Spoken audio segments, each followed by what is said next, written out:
What my son-in-law did not know, what nobody in that polished dining room knew, what even my own daughter did not fully understand until much later, was that the building his family had been renting their flagship restaurant from for 11 years, the brick and limestone building on the corner of 5th and Laramie, the one with his grandfather's name carved above the front entrance in pale stone deep enough to cast a shadow in the late afternoon, belonged to me. Not to an anonymous investment trust, not to a holding company whose ownership disappeared behind 3 layers of paper and a lawyer with a downtown office, not to a pension fund, not to a bank, not to one of the developers his family liked to mention at parties, as if knowing their names meant belonging to their world. It belonged to me, Raymond Kowalski, personally and completely, the same Raymond Kowalski he called the plumber at his own engagement dinner 3 weeks earlier, loud enough for 40 people to hear, loud enough for his mother to pretend she had not heard, and for my daughter to go still beside him in the particular way people go still and humiliation does not surprise them anymore but still hurts. I want you to understand something before I tell you the rest of it. I am not a man who raises his voice. I have never been that kind of man. Some men build their whole authority out of volume, out of the sharpness of a chair scraped back or the slam of a glass against a table.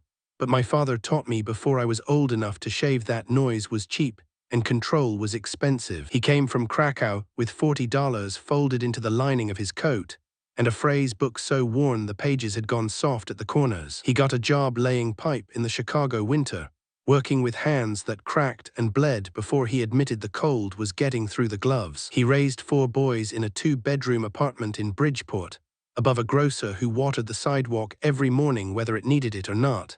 And he used to say that a man who has to shout his worth to a room does not have much worth to shout about. At 20, I thought that was pride. At 40, I understood it was discipline. At 63, I know it was survival. My daughter is named Claire, and when I say that name even now, I still see her at 6 years old in a yellow raincoat standing on our back porch with one mitten missing, insisting that worms needed rescuing from the driveway because they were trying to get home. She is 31 now, a 3rd-grade teacher with handwriting so neat it looks printed, a patient voice that can settle a room of restless children without ever rising, and her mother's eyes, dark and steady and too forgiving for her own good. Her mother, my wife Diane, has been gone 7 years. I say gone because the word dead still feels too final for a woman whose sweater is folded in a cedar chest upstairs, and whose recipe cards still sit in a tin near the stove, organized by category and written in blue ink. Diane died of a stroke on a Tuesday morning in October. There was no warning, no slow decline, no merciful preparation. One moment she was standing in our kitchen asking if I had seen her black scarf,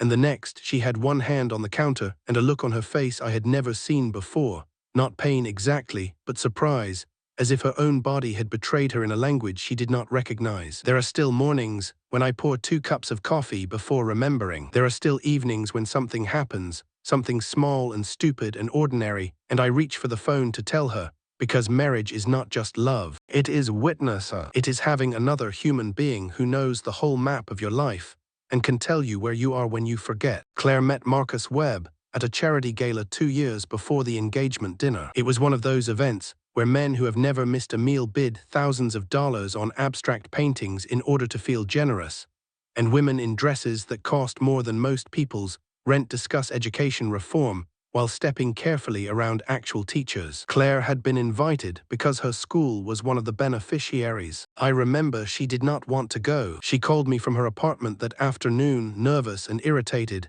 asking if she had to wear heels, asking if I thought her navy dress looked too plain. I told her plain was a word people used when they had no taste. She laughed then, and I heard Diane in it so clearly I had to sit down after we hung up. Marcus was there because his family donated publicly and strategically. He was handsome in the way men can be handsome when nothing difficult has ever been asked of their faces.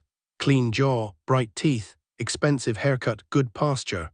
All of it arranged around a sense of ease that was meant to look natural and had clearly been practiced. He was charming too, and I will not pretend otherwise. He knew how to lean in when someone spoke. He knew how to make a person feel selected out of a room. When Claire introduced him to me 2 weeks later at a coffee shop near her school, he shook my hand firmly and held eye contact just long enough to signal respect without overdoing it. He said, "Mr. Kowalski, Claire talks about you all the time," and there was warmth in his voice. There was also calculation. I saw both. Age has not made me suspicious of everyone, but it has taught me that charm is not a character trait. It is a tool, and tools can build or cut depending on the hand holding them. His family was old Denver money, or as old as money can be in a city that keeps reinventing itself every generation, and pretending the last version was always meant to disappear. His father, Gerald Webb Sr., had bought commercial buildings in the 1980s when downtown looked less like investment and more like risk.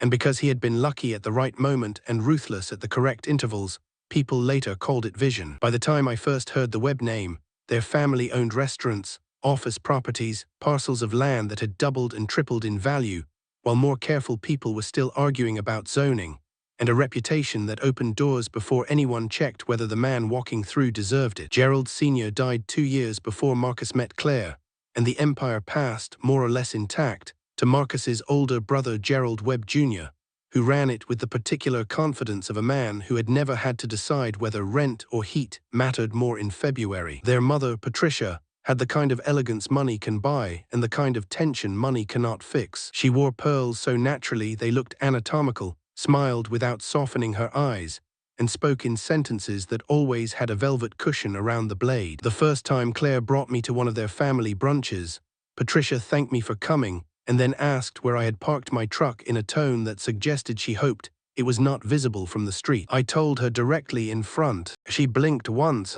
Claire touched her napkin to her mouth to hide a smile. At first, I told myself it was manageable. Families are strange machines, and no family opens itself completely to an outsider. There are customs, codes, private hierarchies, old grudges polished smooth by repetition. I did not expect Patricia to understand me. I did not expect Gerald Jr. to invite me golfing. I did not expect Marcus's cousins to know what to do with a man who preferred repairing his own sink to discussing ski property. What I expected, perhaps foolishly, was that they would love Claire correctly because Marcus seemed to love her, and because she loved him with an earnestness that frightened me a little. After Diane died, Claire had moved through the world carefully, as if grief had made the floor uncertain beneath her feet. She taught, graded papers, paid bills, called me every Sunday, remembered birthdays, kept going, but a part of her had dimmed. With Marcus, that part came back. She laughed more. She wore colors again. She sent me photos of restaurants and hikes,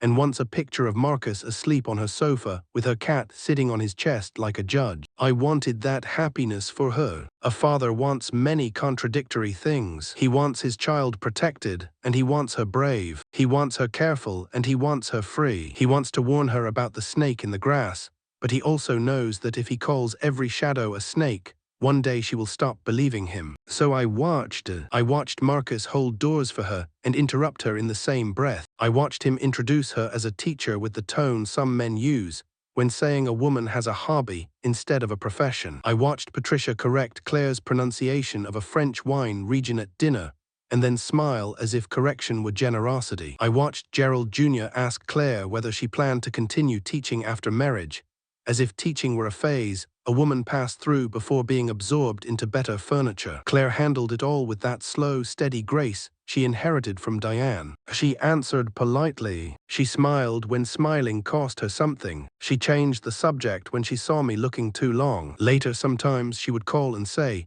"I know what you are thinking, Dad," and I would say, "Then you also know I am not going to say it unless you ask." She never asked. Not then. The engagement itself happened in winter, at a rooftop restaurant downtown with heaters glowing like small red suns, and the city spread out below in glass and light. Marcus had done it well. I will give him that. He had spoken to me beforehand, stiffly but sincerely, and asked for my blessing. I remember looking at him across my kitchen table, the same table where Claire had once spilled an entire bowl of cereal and cried like she had committed a crime. Marcus wore a navy coat and held his coffee with both hands. He said he loved her. He said she made him better. He said he knew he came from a family that could be difficult, and he wanted to build something different with her. I believed in that moment that he meant it. I also believed he had not yet discovered how strong a family like his could be when it wanted one of its own not to change. I gave him my blessing because Claire loved him, and because a blessing is not a surrender. It is a hope spoken aloud. The engagement dinner was scheduled 3 weeks later at Patricia's house in Cherry Creek,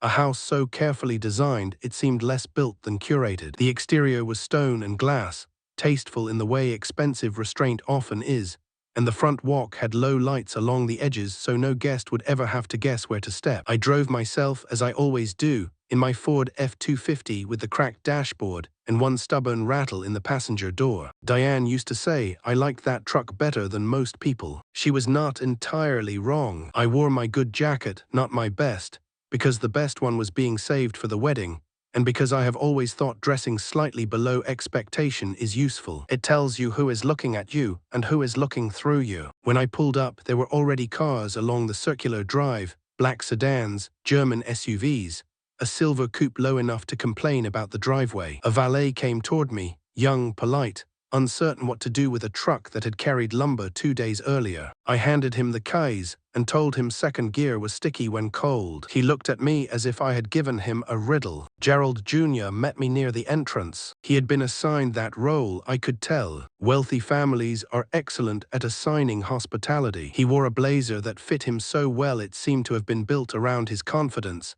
and he gave my jacket a brief glance before smiling. Not a rude glance. That would have been too obvious. It was the kind of glance people like him learn young, an assessment disguised as neutrality. He shook my hand and said, "Mr. Kowalski, welcome," with warmth so carefully measured it had no temperature. I said, "Thank you, Gerald," and watched the smallest change in his face at my use of his first name. Not offense exactly. Adjustment. Inside, the house smelled of lilies, roasted meat, candle wax and money. Patricia was near the fireplace with a glass of white wine, surrounded by women who all seemed to have been poured from the same mold and altered only by age and jewelry. Claire stood beside Marcus near the dining room doors. When she saw me, the tightness around her mouth loosened. She crossed the room quickly, kissed my cheek and whispered, "You came." I said, "Of course I came." She squeezed my arm a little too hard. Dinner began with politeness, arranged over discomfort like linen over a table. Patricia had seated me at the main table, because even in a house like that, tradition still had to be obeyed when witnesses were present. I sat 2 seats from her, across from one of Marcus's uncles, a retired attorney named Philip who spent 15 minutes explaining private aviation to a woman who had not asked. Claire's friends were seated farther down at the second table, close enough to be visible and far enough to be classified. I noticed that too. There were 4 of them, teachers mostly, women with real laughter and sensible shoes hidden under formal dresses. They looked delighted for Claire and slightly lost in the room. Patricia floated between guests before sitting, touching shoulders, directing servers with her eyes, never appearing to work while controlling everything. When she finally sat, she turned to me and asked, "Raymond, remind me what line of work you are in." She already knew. People like Patricia ask questions not always to learn, but to establish whether the answer belongs in the room. "Property management," I said. That was true technically, though incomplete enough to be useful. I own 11 commercial properties across Denver, Aurora, and Lakewood, acquired over 30 years one at a time, with debt paid down early and repairs done before tenants had to ask twice. I started with a duplex I bought after 6 years of working double shifts as an apprentice plumber, eating sandwiches in my truck, and wearing boots until the soles split. I learned laces before I learned wine. I learned boilers, drainage, tenant law, roof membranes, insurance riders, and the particular sound a building makes when something behind a wall is beginning to fail. I have a property manager named Dollars who has worked with me for 16 years and can detect a lying contractor from 3 sentences. I have a lawyer named Stan whose shirts never wrinkle and whose silence is more expensive than most people's speech. I have no flagship office. I have no name on a tower. I have no website with drone footage or a slogan about reshaping urban possibility. Patricia heard property management and put me in the drawer she had already opened. "That sounds steady," she said, which was a compliment shaped like a small box. I said, "It has been." She smiled and turned to ask the retired attorney about a mutual acquaintance's vineyard. Marcus, from Claire's other side, glanced at me as if to check whether I had noticed the dismissal. I had. Claire noticed that I noticed and reached for her water glass. The server poured wine. The first course came, something delicate on white plates, with a sauce applied in 3 dots. Conversations rose and overlapped. Marcus's college friends laughed too loudly at stories that seemed to require familiarity with ski trips and minor scandals from business school. Gerald Jr. discussed market conditions with a man who nodded at intervals while checking his phone under the table. I ate, listened, and kept my face still. My father used to say that in rooms where people underestimate you, Your first advantage is that they keep talking. For the first 2 courses, nothing broke. Claire relaxed a little. Marcus touched her hand under the table, and I saw affection there, real affection, imperfect but present. Patricia complimented the fish. Gerald Jr. corrected a detail in a story Marcus told, not cruelly, but automatically, the way older brothers do when hierarchy has become muscle memory. Claire's friend Elena caught my eye from the far table and raised her glass slightly. I raised mine back. By dessert, I thought perhaps we would get through the evening with only small injuries. That is how people like me often measure success in rooms like that. Not by joy, by the absence of open insult. Then Gerald Jr. stood to toast. He tapped his glass with a knife, and the room quieted obediently. He began well enough, with thanks to everyone for coming, a few polished sentences about family, tradition, and the joy of seeing his younger brother so happy. He spoke beautifully, which is different from speaking honestly. His voice carried without effort. He had learned public confidence the way some boys learn baseball. He talked about the Webb family name, about their grandfather who had built the original restaurant, about legacy, responsibility, and what it meant to join histories. Then he turned slightly toward Claire and said she was a lovely girl, warm, grounded, and sure to be a wonderful addition to the family. A lovely girl, a wonderful addition. She was 31 years old, a teacher, a woman who had held crying children after lockdown drills, bought winter coats for students whose parents were too proud to ask, buried her mother and kept showing up to work the next day because 24 children expected her. Lovely girl was what you said about a neighbor's niece who played piano adequately. He did not mention her degree. He did not mention her classroom. He did not mention Diane. He did not mention me. I felt Claire go still beside Marcus. Not dramatic, just a small withdrawal from her own body,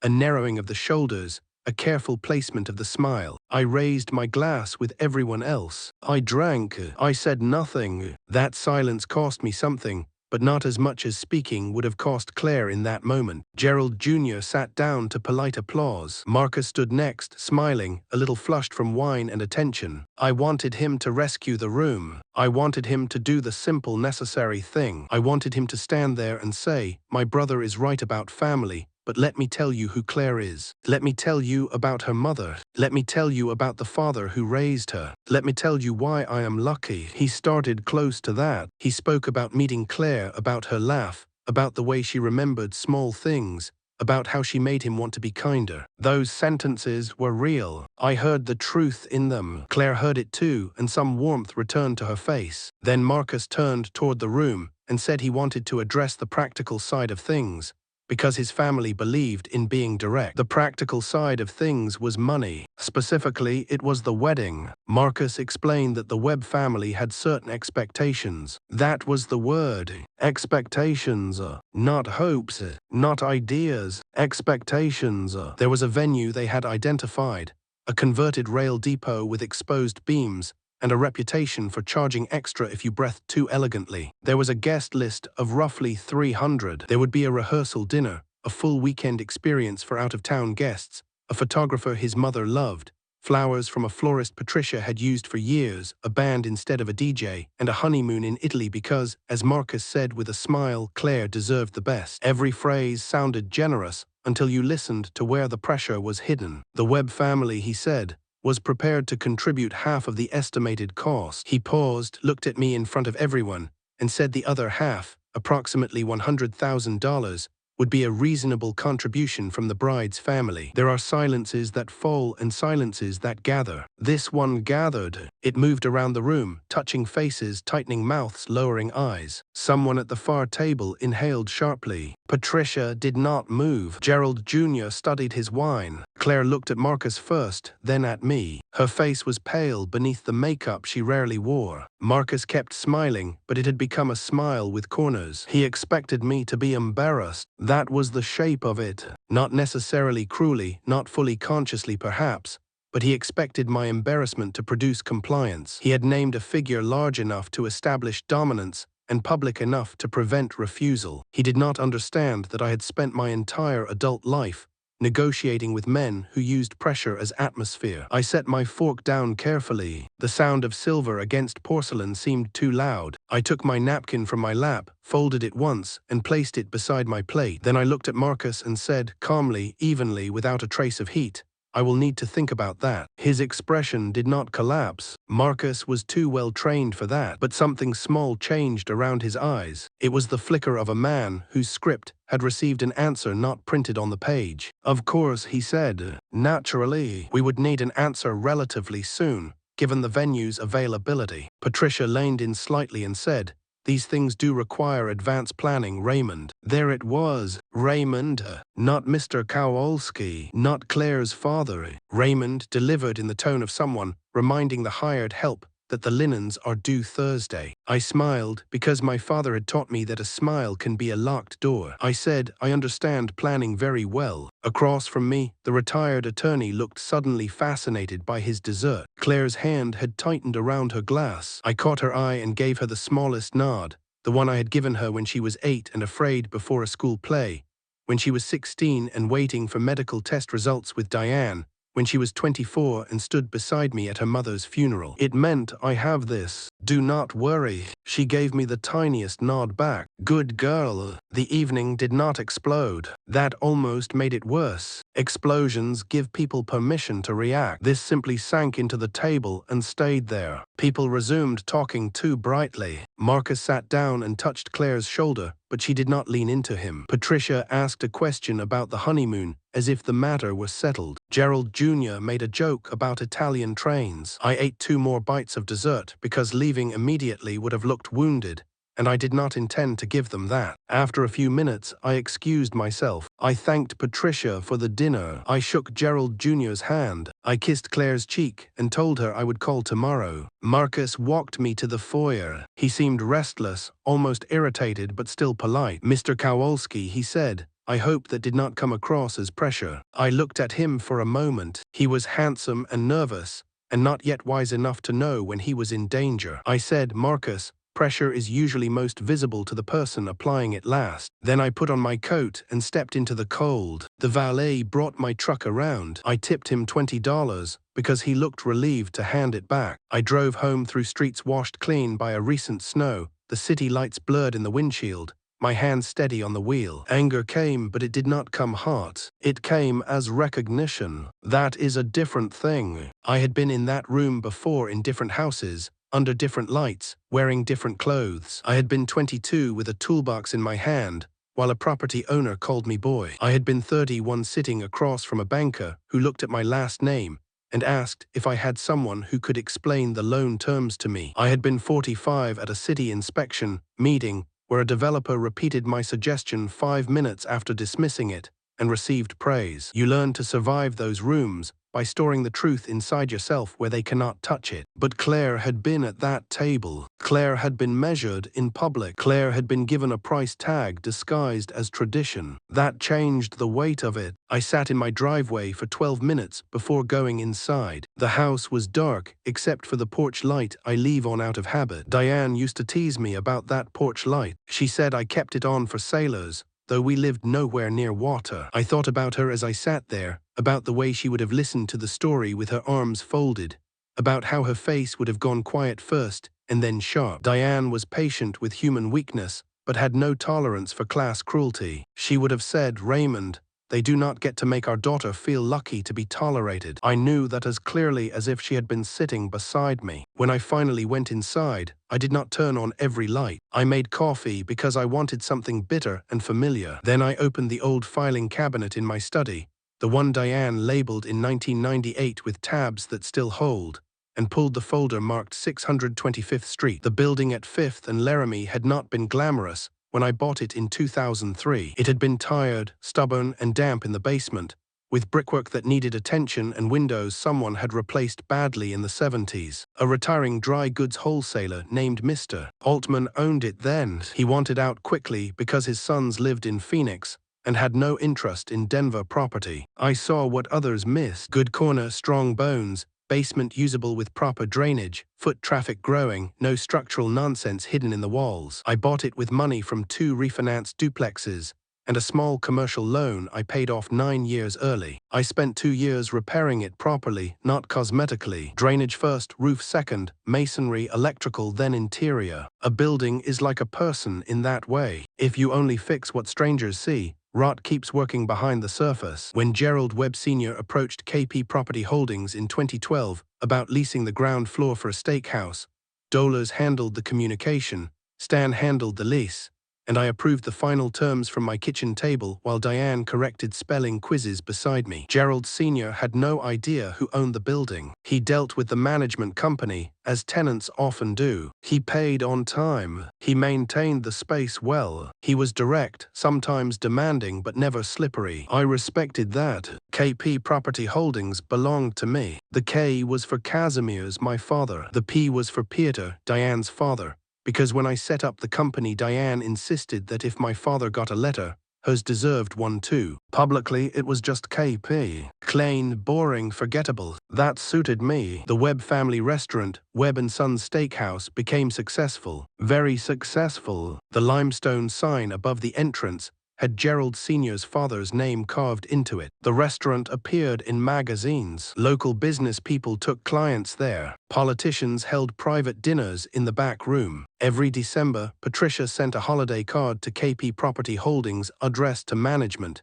usually with a printed signature. The rent checks cleared. The building appreciated. Life went on. That night after the engagement dinner, I read the lease again from beginning to end, not because I planned revenge, but because when something important happens, I return to documents. Documents do not flatter. They do not posture. They say what people agreed to when they thought the future would remain convenient. The current lease had been renewed 18 months earlier for 5 years at $14,500 a month for the ground floor and basement space. There was a standard notification clause requiring the tenant to inform the landlord of structural, drainage, or systems issues within 30 days of discovery. Stan puts that clause in all our commercial leases because buildings fail quietly when tenants hide problems. In the file was a city inspection report from 8 months earlier, forwarded to us indirectly because Dollars has relationships in offices where other people only have phone trees. It noted basement drainage concerns after a heavy storm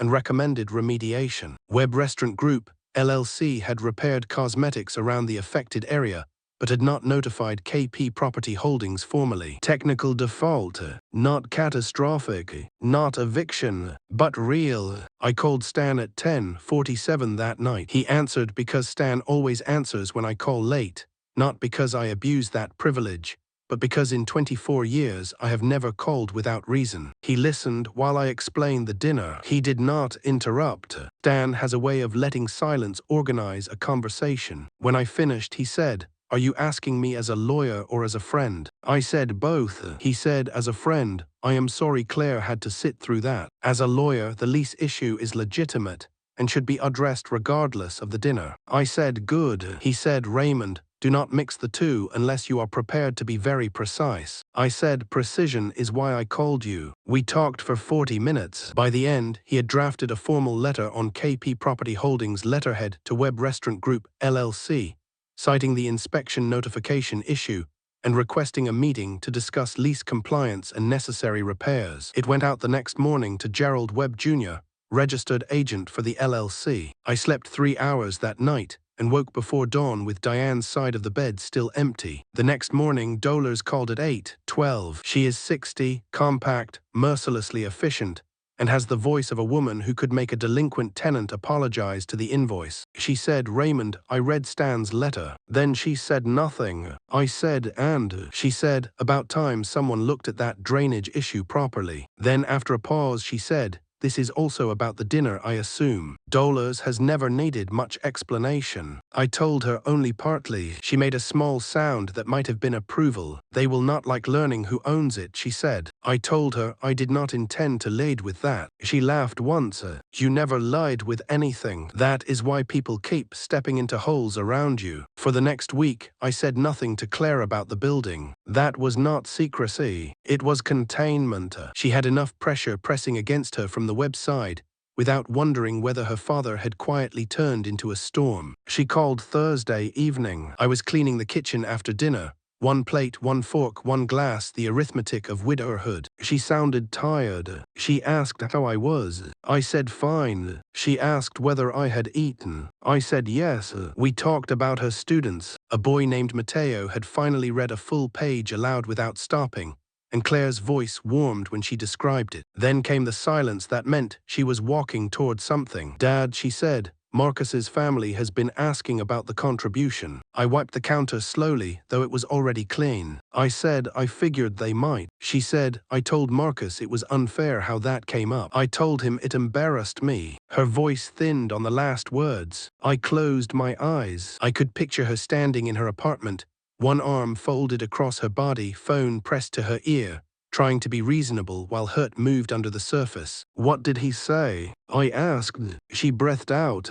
He said he did not mean to embarrass me. He said his family just does things directly. I said directness is not the same as respect. She did not answer for a moment. Then she said, Dad, you do not have to fight anyone. I looked toward the old photo of Diane on the fridge, her hair windblown from a trip to Santa Fe, laughing at something outside the frame. I said, I am not fighting anyone, sweetheart. I am just having a conversation. The meeting was scheduled for Tuesday morning at Stan's office downtown. Gerald Jr. arrived at 9:58 for a 10:00 appointment, which told me he respected clerks but liked rooms to know he was busy. He brought a lawyer named Andrew Bell, perhaps 32, very clean, very expensive, carrying a leather portfolio and the expression of someone who had practiced seriousness in reflective elevator doors. Stan met with them first. I waited in the adjacent conference room with a cup of coffee that had been brewed too long. Through the glass wall, frosted at the center but clear near the edges, I could see shapes moving, Stan's stillness, Gerald's controlled gestures, Andrew's notes. I did not need to hear the words to understand the first 20 minutes. The tenant wanted to minimize. The landlord wanted acknowledgement. The young lawyer wanted to show value. Stan would let them use their air and then point to the clause. Clauses do not care how expensive your blazer is. At 10:23, Stan opened the door and said, Raymond, if you would join us. I entered without announcement. No performance, no theatrical timing, no slow reveal. I simply walked in, carrying my coffee, and sat across from Gerald Jr. He looked at me first with impatience,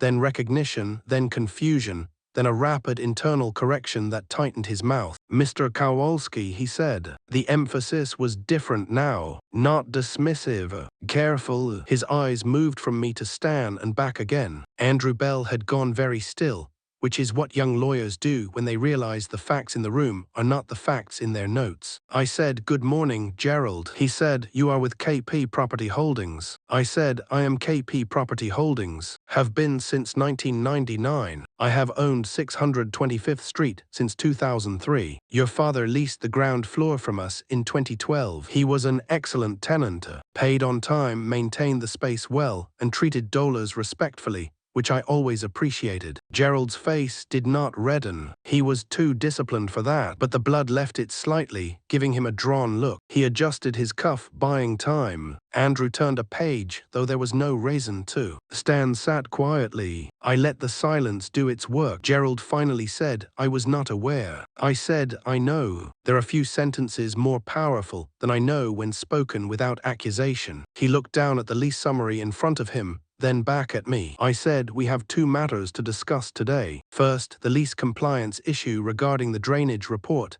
and the notification clause. That is business, and I intend to handle it professionally. Second, separately and personally, I would like to revisit a conversation that occurred at my daughter's engagement dinner. That is not business, and I want to be very clear that I understand the distinction. Gerald leaned back slightly. What conversation? He asked, though we both knew. I said, the one in which your brother stood in front of 40 people and informed my daughter and me that a $100,000 contribution from the bride's family was reasonable. Andrew Bell opened his mouth, perhaps to object to relevance. Stan's eyes moved to him once and the mouth closed. Gerald's jaw worked once. He said, that was a personal matter between Marcus and Claire's family. I said, exactly. That is why I am raising it personally, not through the lease, not as leverage, not as a condition. I am raising it because I sat in your mother's dining room and watched my daughter get politely priced in public, and because I watched your family assume that a number could be named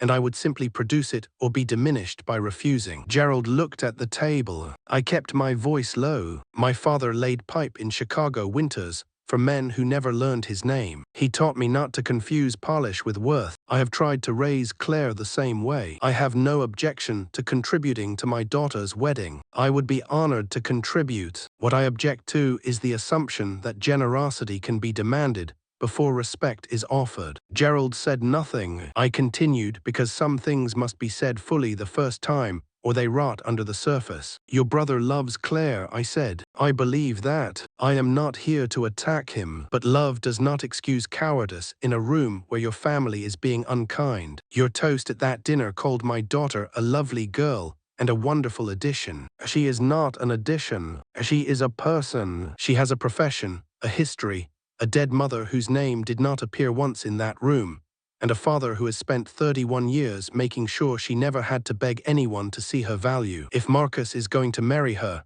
he needs to understand that she is not being absorbed into the Webb family as a decorative improvement. She is bringing something with her that your family did not buy and cannot appraise. The room was very quiet. In that quiet, I saw Gerald Jr. differently. Not softer exactly, but less sealed. He was a man in his late 30s who had inherited not only assets, but a script. Perhaps nobody had ever stopped him mid-performance and read the stage directions aloud. He looked at Stan, then at Andrew, then back at me. When he spoke, his voice had changed. "You're right," he said. Just those two words. Not loud, not dramatic. They came out as if he had been carrying them for longer than this meeting. I did not move. He looked down at his hands. Marcus was raised in a house where things were handled a certain way, he said. We all were. My mother can be difficult. I can be difficult. That dinner was not handled well. I should have mentioned Claire's mother. I should have mentioned you. I should have done a number of things differently. He swallowed once.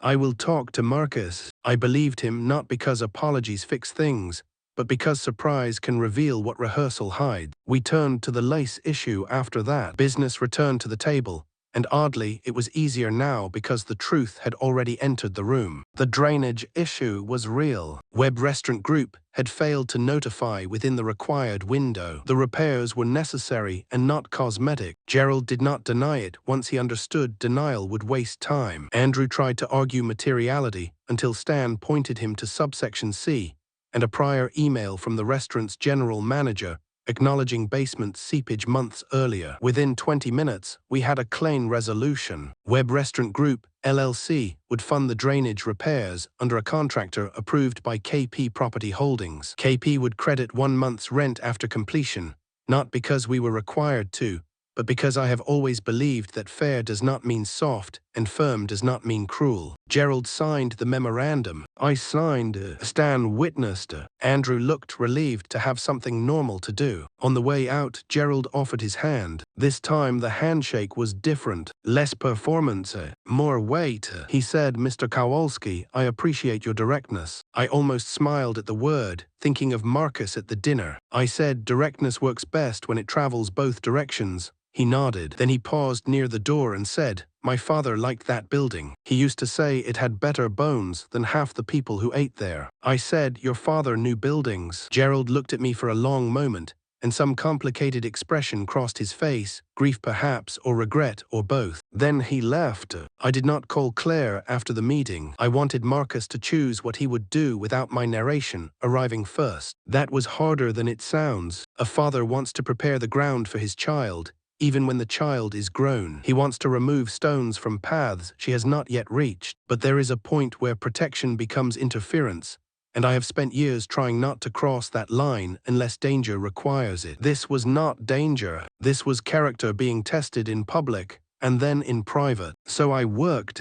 I checked on a roof repair in Aurora. I met Dollars for lunch and listened while she complained about a tenant who thought a leaking water heater was an optional notification. I went home and ate leftover soup. At 9:16, Claire texted me a heart and nothing else. I stared at that heart for longer than a grown man should stare at a symbol on a phone. Marcus came to my house the following Saturday morning. I saw him through the front window before he rang. He was parked at the curb, not in the driveway, which was a small courtesy I noticed. He sat in the car for nearly a minute with both hands on the wheel, then got out wearing jeans and a plain grey shirt, no blazer, no watch visible, none of the polished armor from his mother's house. He rang once. When I opened the door, he looked younger than I had ever seen him, and more tired. "Mr. Kowalski," he said, "can I come in?" I stepped aside. He wiped his shoes on the mat, though there was no mud. In the kitchen, I made coffee. He offered to help. I told him to sit. He sat at the table where Claire had done homework for 12 years,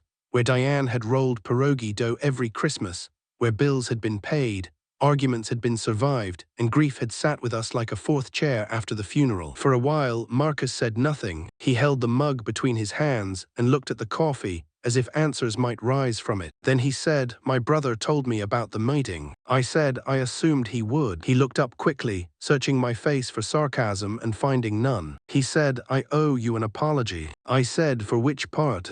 The question made him flinch, not because it was cruel, but because it required inventory. He breathed in slowly. "For the dinner," he said. "For bringing up money in front of everyone. For making it sound like Claire came with an invoice. For not stopping Gerald's toast from being what it was. For letting my mother treat your side of the room like a courtesy obligation." He looked toward the window. I knew it was wrong while it was happening, and I still did not stop it. That is the part I cannot make sound better. Real apologies are rarely eloquent. They usually arrive carrying the mud they walked through. I respected that. I said, "Why didn't you stop it?" He did not answer with "Family is complicated," or "You do not understand." Those would have ended the conversation. Instead, he said, "Because I am used to surviving my family by letting moments pass. My mother says something, Gerald frames something, people laugh, someone gets smaller. Then later I tell myself, it was not that bad because confronting it would make the room worse." He rubbed both hands over his face. "I have done it my whole life. I did it to Claire." I watched him carefully. There it was, the first honest structure under all that polish. Shame. Not performative shame. Useful shame.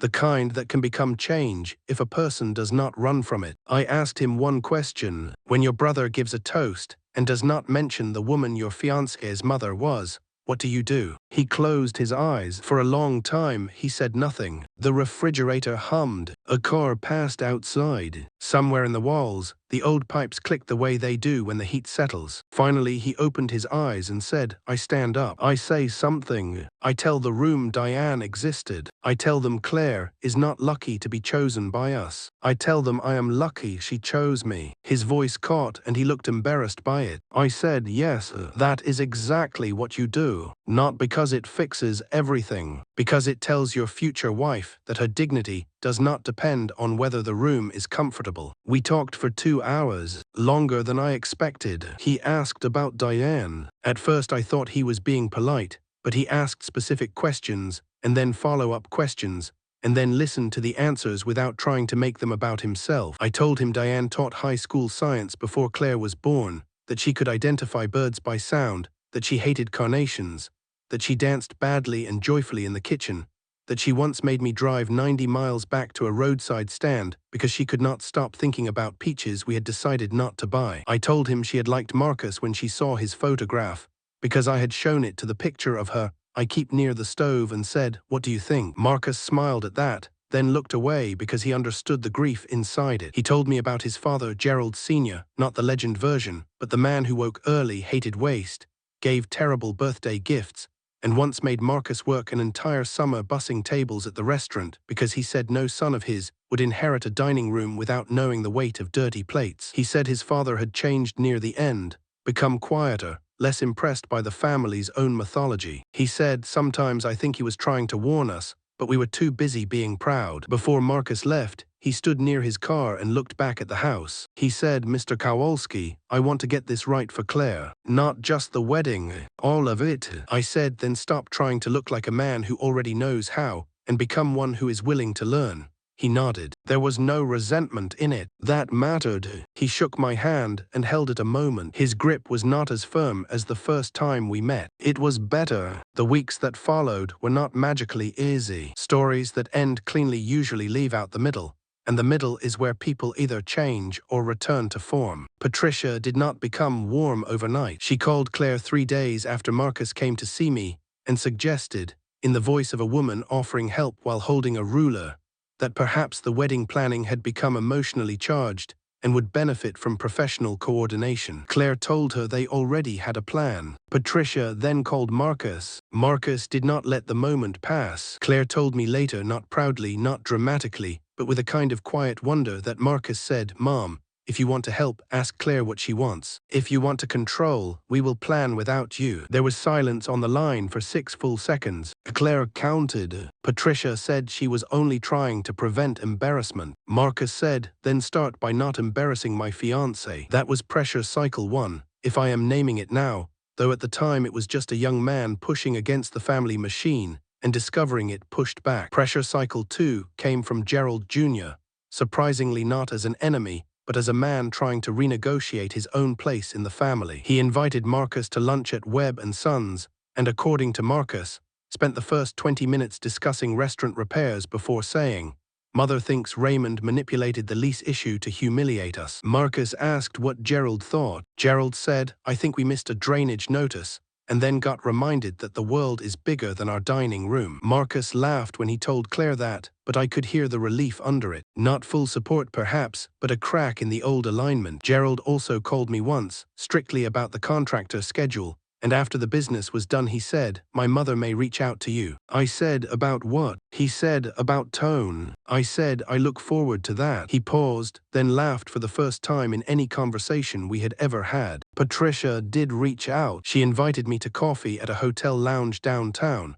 a place with velvet chairs and plants that looked misted by employees with graduate degrees. I went because refusing would have made the disagreement feel like a feud, and I had no interest in feuds. Patricia was already seated when I arrived, wearing cream, pearls, and an expression of composed injury. She thanked me for coming. I thanked her for inviting me. She said, "Raymond, I fear we have gotten off on the wrong foot." I said, "I think we got off on the foot available." Her mouth tightened. She said she hoped I understood the wedding expectations came from affection, from wanting the day to reflect the importance of the union. I said affection that arrives, as an invoice, is easily misunderstood. She looked at me then, really looked, perhaps for the first time. "Do you dislike us?" she asked. I considered lying politely. Instead I said, "I do not know you well enough to dislike you. I dislike watching my daughter made to feel less than she is." Patricia looked down at her tea. For a moment the room moved around us. Spoons against porcelain, low voices, a bell at the elevator. She said, "Claire is very sweet." I said, "Claire is kind." Sweet is what people call women when they want to avoid admitting they are strong. Patricia's eyes lifted sharply. I expected offense. Instead, I saw something tired pass through her face, something old and quickly hidden. She said, "You speak very plainly." I said, "Usually only after silence has stopped working." The meeting did not end in embrace. It did not heal class history or maternal control. But before we left, Patricia said, "I did not know about Claire's mother." "Not really. Marcus told me." I said her name was Diane. Patricia nodded. "Diane," she repeated carefully, like a word she intended not to misplace. During those months, Claire changed too, though not in the loud way people write songs about. She began saying no in complete sentences. She told Marcus she wanted a smaller ceremony than his mother imagined. She told Gerald Jr. she appreciated his apology, but did not want to be praised at the wedding, as if she had survived an admissions process. She told me once, sitting at my kitchen table with her shoes kicked off and a stack of student essays beside her, that she had not realized how often she made herself easier to accept. I wanted to tell her I had realized. I wanted to apologize for not naming it sooner. Instead I said, "Your mother had to learn that too." Claire looked at me. "Did she?" I nodded. "The world rewards women for shrinking gracefully. Your mother was graceful, but she never shrank." Claire wiped at her eyes quickly, irritated by tears. "I miss her," she said. I said, "Every day." The wedding moved from the rail depot Patricia wanted to a renovated greenhouse venue Claire found on the edge of the city, full of light, plants, old brick, and weathered beams that did not need to prove they were expensive. It was still costly, because weddings feed on money like fire feeds on oxygen, but it became theirs. Claire and Marcus chose the food. Claire chose flowers Diane would have liked, not flowers Patricia's florist considered seasonally sophisticated. Marcus cut the guest list from 300 to 140, a decision that led to 3 separate family conversations and one Patricia silence that lasted 9 days. I contributed what I chose to contribute. It was more than $100,000 in the end, though no one demanded it and no one announced it. I paid certain invoices directly, quietly, because Claire is my daughter, because Diane was not there, because money used freely feels different from money extracted under lights. That distinction mattered to me more than the amount. The rehearsal dinner was held at Webb and Sons Steakhouse, which was either irony or reconciliation, depending on how much wine a person had. The drainage repairs had been completed by then. The basement smelled dry for the first time in years,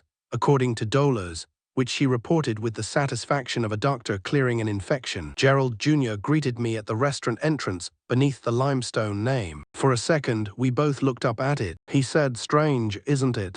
I asked, "What is?" He said, "All this time I thought the building was part of our story." I said, "It is. Just not only yours." He nodded slowly. Inside, the restaurant was full of polished wood, low light, white tablecloths, and the particular hum of people paying more than necessary for beef, because atmosphere has value. Patricia approached me before dinner and said, "Raymond, I saved you a seat near Claire. Not as a concession, not as a performance, simply as a fact." I said, "Thank you, Patricia." She said, "Diane would have liked the flowers tomorrow, I think." The sentence was awkward but sincere. That made it worth more. Marcus stood at the rehearsal dinner and spoke before dessert. No one had told him to, which was why it mattered. He thanked his family, then turned to Claire's friends and named them, each one, with something Claire had told him about them. He thanked the teachers at the far table for being the people who had helped Claire carry her work when the world acted as if teaching were a soft profession instead of a daily act of courage. Then he turned to me. He did not mention property. He did not mention money. He said, "Raymond, you raised the woman I love in a house where quiet meant strength, not absence. I am still learning that. Thank you for letting me learn close enough to stay. It was not perfect. It did not need to be." Claire cried. Patricia looked at her plate. Gerald Jr. raised his glass first. There was one more difficult week before the wedding, and I include it because it would be dishonest to let the story move too smoothly from apology to ceremony. People often believe that once truth is spoken, everyone adjusts to it with relief. That is not how families work, especially families that have made comfort out of hierarchy. Truth enters a house like cold air through a cracked window. At first everyone notices it, then some people try to shut the window, some pretend they are not cold, and some finally realize they have been suffocating for years. Patricia tried to shut the window. She did it elegantly, naturally, with a lunch invitation to Claire at a private club, where the water glasses were refilled before they were empty, and women at nearby tables spoke in low voices about foundations, boards, and marriages that had become real estate arrangements. Claire told me about it afterward, not because she wanted me to intervene,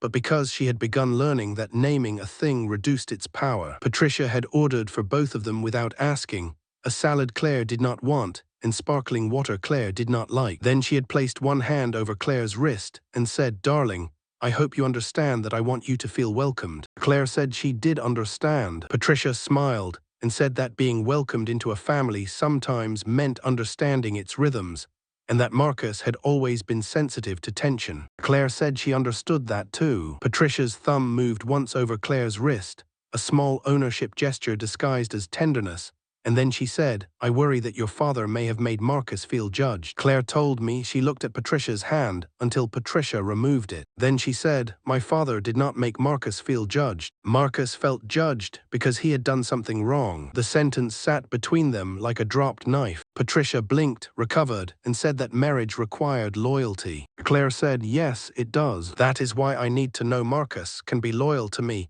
even when it is inconvenient for you." When Claire told me this, we were sitting in my living room with the windows open to a late summer evening. She had come straight from the lunch, still wearing the dress Patricia had complimented in a way that made Claire want to take it off. I listened without interrupting. She spoke calmly at first, then with irritation, then with a sadness that came from realizing someone could be pleasant and still be dangerous. She said, "I kept waiting for her to say the cruel thing plainly, but she never did. She kept making everything sound like concern. Concern for Marcus. Concern for me. Concern for family unity. I said, people who are good at control rarely call it control. She leaned back on the couch and covered her face with both hands. For a long moment she was quiet. Then she said, I keep thinking maybe I am making too much of it. Maybe I am being sensitive. Maybe I am letting one dinner become the whole story. There it was, the voice of every decent person trained to doubt their own injury, because the person who caused it remained calm. I sat beside her but did not touch her yet. Sometimes comfort too early interrupts truth. I said, your discomfort is information. It is not a legal verdict, but it is not nothing. She lowered her hands. Her eyes were wet but steady. Mom would have known exactly what to do. I smiled a little because that was both true and not. Your mother would have known what Patricia was doing in the first 5 minutes, I said. Then she would have spent 2 days deciding whether to be merciful or devastating. Claire laughed, but it broke halfway through. I put my arm around her then,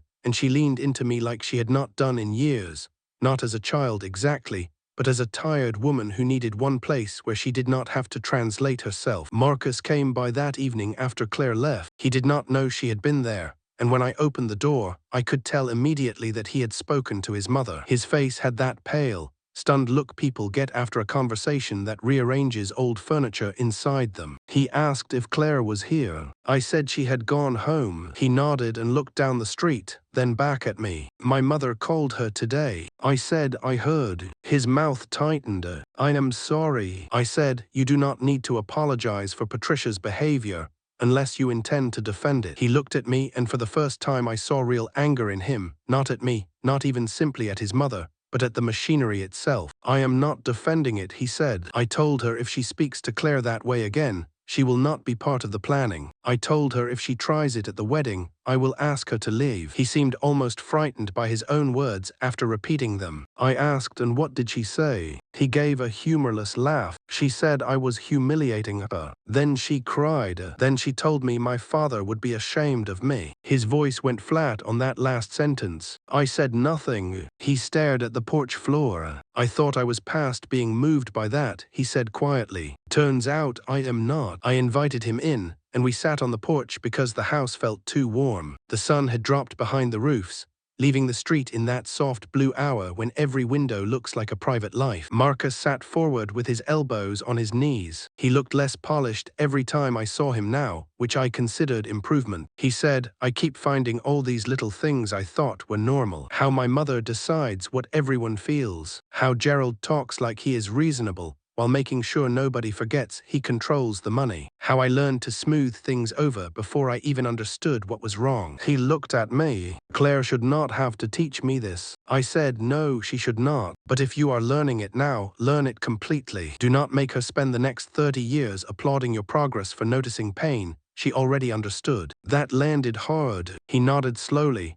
and I could tell he was resisting the urge to explain himself. Good. Explanations are sometimes just apologies trying to escape consequence. After a while he said, I am scared I will become my family without noticing. I said, then build habits that make noticing unavoidable. Ask Claire when something feels wrong. Believe her before you defend yourself. Invite people into your life who are not impressed by your last name. Do work that does not flatter you. He laughed softly. Like repairs. I said, repairs are excellent for character. Pipes do not care who your grandfather was. That weekend he came over in old clothes and helped me replace a section of fence behind the garage. I did not need help. That was not the point. I gave him a post-hole digger and watched him discover that upper body confidence and actual labor are not the same thing. He blistered both palms in 20 minutes and tried not to show it. I showed him how to shift his grip. He listened. We worked 4 hours in sun that turned the back of his neck red. He asked questions about boards, levels, concrete mix. The reason you slope the top slightly so water does not sit and rot the wood. I answered. Around noon, Claire arrived with sandwiches and stopped at the gate, watching him with dirt on his jeans and sweat darkening his shirt. Marcus looked embarrassed, like a boy caught outside his assigned costume. Claire smiled slowly, not teasing, not triumphant, tender. He saw that smile and stood a little straighter, not in pride but in relief. I looked away because some moments belong to the people inside them. Later, after Claire went inside to refill the lemonade, Marcus said, your father did work like this. I said, harder than this, in colder weather, for less money. He set a board across the sawhorses. My family talks about my grandfather like he built everything himself, he said, but mostly he bought things at the right time. I never thought about the men who actually built the rooms we bragged about owning. I said, most people do not because they are evil, because comfort hides labor by design. He absorbed that for a while. Then he said, at the restaurant, the old photographs on the wall are all of my grandfather, my father, chefs, politicians, famous guests. There are no pictures of the construction crew, the dishwashers, the people who kept it running. I said, you can change walls. He looked at me. I mean that literally, I said. A wall is just a surface waiting for an honest decision. 2 weeks later, Gerald Jr. called to ask whether I had any old renovation photos of 625th. Dolars had boxes. She always has boxes. By the rehearsal dinner, one hallway at Webb & Sons had been rehung with photographs of the building before the restaurant, during the renovation, and during the early years, including contractors, line cooks, servers, and a young dishwasher who had become the current general manager. It was a small change. Small changes are often where larger ones prove whether they are real. Even with all that, the night before the wedding nearly broke Claire. She called me at 11:38. I was awake because fathers of daughters do not sleep normally the night before weddings, no matter how old the daughter is. Her voice was controlled in a way that frightened me more than crying would have. Dad, she said, I need you to tell me if I am making a mistake. I sat up, not because I knew the answer, but because I respected the question. She was in her apartment, dress hanging on the closet door, shoes by the bed, vows printed and folded on her nightstand. Marcus was at his hotel with his brother. Patricia had sent a long text at 10:52 saying she hoped tomorrow could be a day of unity, and that she trusted Claire would not allow recent tensions to color the beginning of their family's new chapter. It was a perfect Patricia message, polished enough to show guests and poisonous enough to reach the bloodstream. Claire read it to me. Then she said, what if this is always how it is? What if I spend my life translating insults into intentions and waiting for Marcus to catch up? I did not answer quickly. The easy answer would have been reassurance. The truthful answer had to leave room for her freedom. I said it might be hard for a long time. Marcus may fail sometimes. Patricia may never become easy. Love does not erase the family someone comes from. Claire was quiet. Then I said, but I have seen Marcus do something not everyone does. I have seen him become uncomfortable and stay there long enough to change his behavior. That matters. It is not everything, but it matters.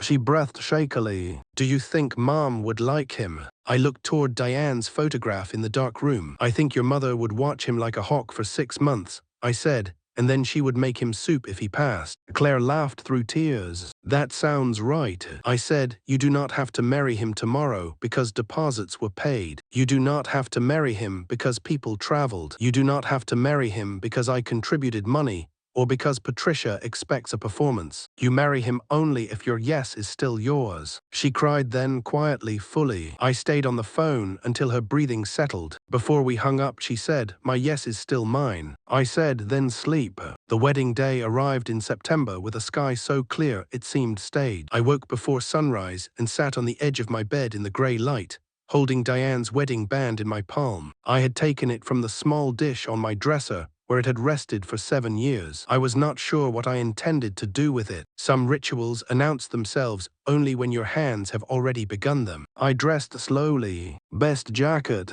white shirt, tie Claire had given me 3 Christmases earlier. I shaved carefully, nicked my chin once, swore softly, and heard Diane laugh in memory. At the venue, Claire was in a small room with her friends when I arrived. Someone had pinned flowers into her hair. She turned when I entered, and for one impossible second I saw her at every age at once.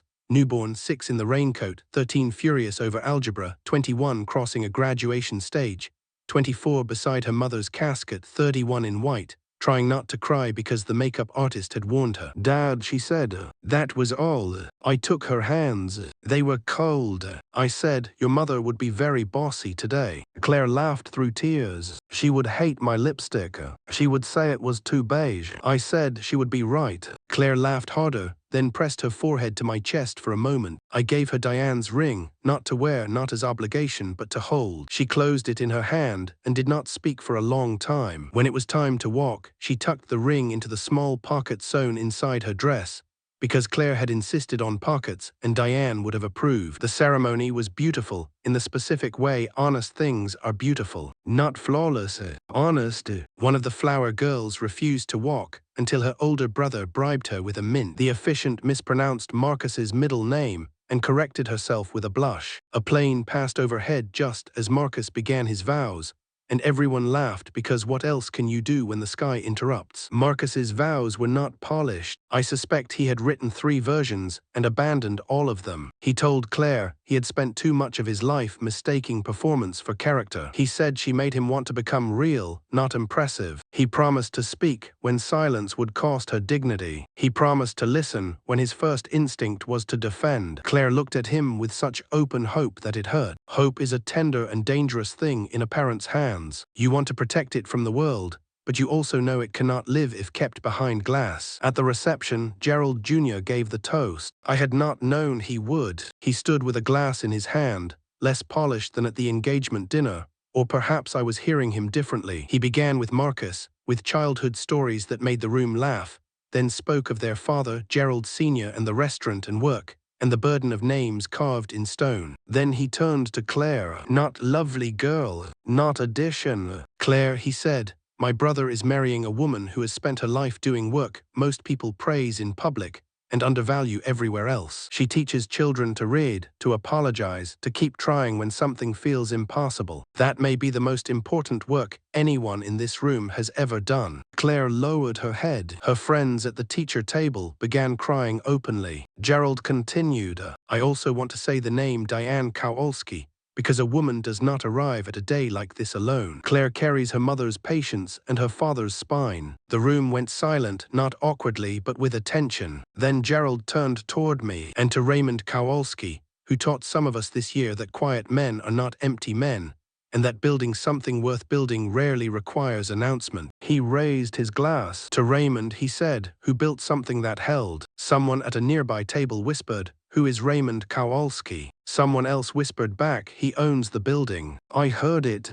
Claire heard it too. She turned in her chair and looked at me, eyes wide, mouth opening slightly. I gave her the small nod. I have this. Do not worry. But this time she did not nod back like a child, trusting her father to handle the room. She looked at me like a grown woman, understanding that a whole architecture had existed beneath her life, without needing to be seen. Later, after dinner, she found me on the terrace. The night was cool. The city lights trembled beyond the glass walls. Music moved behind us, softened by distance. Claire slipped her arm through mine and leaned her head against my shoulder, the way she had when she was small and tired after fireworks. You did not tell me, she said. About the building, I said. Yes, I told her it did not seem relevant at the time. She laughed the real laugh, her mother's laugh, unguarded and bright enough to hurt. It became relevant, she said. I said, many things do eventually. We stood there for a while. The terrace smelled faintly of wet leaves and candle smoke. Inside, Marcus was dancing badly with one of Claire's teacher friends. Patricia was speaking with Alina and appearing to listen. Gerald Jr. was near the bar with his wife, looking less like a man performing inheritance and more like a man relieved to set something down. Across town, Webb & Sons Steakhouse was full on a Saturday night under the limestone name, dry basement beneath it, rent paid, building holding. I thought about my father, Casimir's, who never saw me own more than one duplex and still acted as if I had purchased the moon. I thought about Diane, who would have noticed every undercurrent, and then told me I looked handsome while fixing my tie with unnecessary force. I thought about the rooms that decide who a person is before he sits down. I thought about all the times I had let those rooms be wrong, because correcting them was not worth the breath. Then I looked at my daughter in her wedding dress, her mother's ring in her pocket, and I knew some corrections arrive not as arguments, but as structures revealed. People have asked me since whether I planned the whole thing from the beginning. They ask because people like stories cleaner than life. They want the insult, then the hidden power, then the perfect reversal, all gears clicking into place like a watch. The honest answer is no. I did not sit at that engagement dinner and map a strategy while Marcus named a price for my obedience. I sat there and drank wine and felt an old familiar thing settle over me, the specific quiet of being looked through instead of at. What I planned was simpler. I decided, driving home in my old truck with the cracked dashboard and the city shining ahead of me, that I would not help anyone pretend the evening had been something other than what it was. That decision did not feel dramatic. Dignity rarely does. It felt like a door closing softly. What happened after that was not revenge. I know the difference because I have felt revenge before and chosen not to feed it. Revenge wants suffering. Revenge wants the other person to feel small. What I wanted was honest ground. The lice issue was real. The drainage report was real. The default was technical but legitimate. It put Gerald Jr. and me in a room where the documents already knew the truth, and once business had been handled, I chose to say the personal thing plainly. I did not threaten. I did not posture. I did not tell him who I was in order to humiliate him. I told him because his family had behaved as if they were the only people in the room with weight, and because my daughter needed to marry into truth or not marry at all. Marcus did not become a different man in one conversation. Nobody does. But he became a man who had heard the right thing at the right time and could no longer claim not to know it. Gerald Jr. did not shed inheritance like an old coat. Patricia did not transform into a warm grandmother from a storybook. Claire did not suddenly stop feeling the old pressure to keep peace. I did not become less lonely. Diane did not return. The dead remain dead, no matter how beautifully the living learn a lesson. That is important to say because comfort has a way of sneaking into endings where it does not belong. What changed was narrower and therefore more real. Certain people stopped speaking so carelessly in front of my daughter. Marcus started noticing the moments he used to let pass. Claire began trusting her discomfort sooner. Patricia learned Diane's name. Gerald Jr. learned that a lease clause and a family insult can arrive in the same season, and both matter. I learned, or perhaps remembered,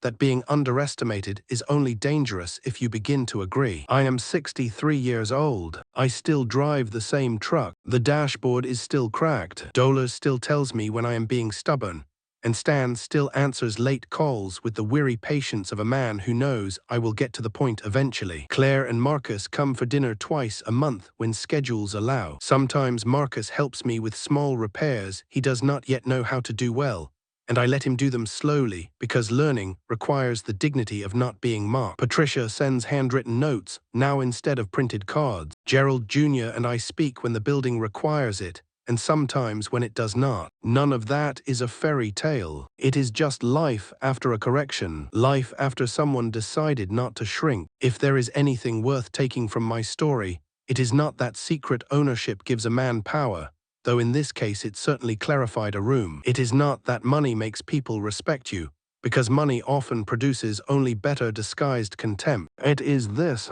the most powerful thing a person can do in a room that has already decided who he is to know quietly and without performance that they are wrong. You do not always need to correct them immediately. You do not need to correct them loudly. You do not need to throw your case on the table, announce your holdings, or make a speech about your sacrifices. Sometimes you sit. Sometimes you drink your wine. Sometimes you give your daughter the smallest nod because she needs to know you are still standing. Then you go home, read the documents, make the call, and let the truth arrive on paper first. A life built quietly does not become less real because arrogant people fail to see it. It waits, it holds, and when the time comes, it has a way of making the whole room look up.